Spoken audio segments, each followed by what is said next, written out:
আরেকটু কথা বলি ইনশাআল্লাহ।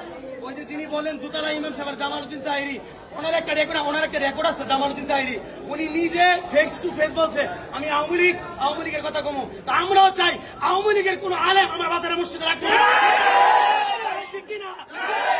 নিজের মুখের কথা এটা, আওয়ামী লীগের কোন আলেম বাজারে মসজিদ আমরা যেহেতু বাজারের ব্যবসায়ী আমরা ইনশাআল্লাহ প্রত্যেক ব্যবসায়ী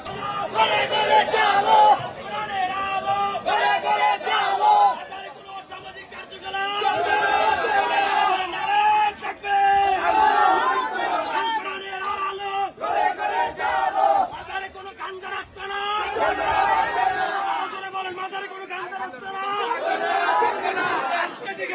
সমস্ত গাঞ্জারাতে বন্ধ করতে দিব। পবিত্র জায়গায় পবিত্র স্থানে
পবিত্র জায়গার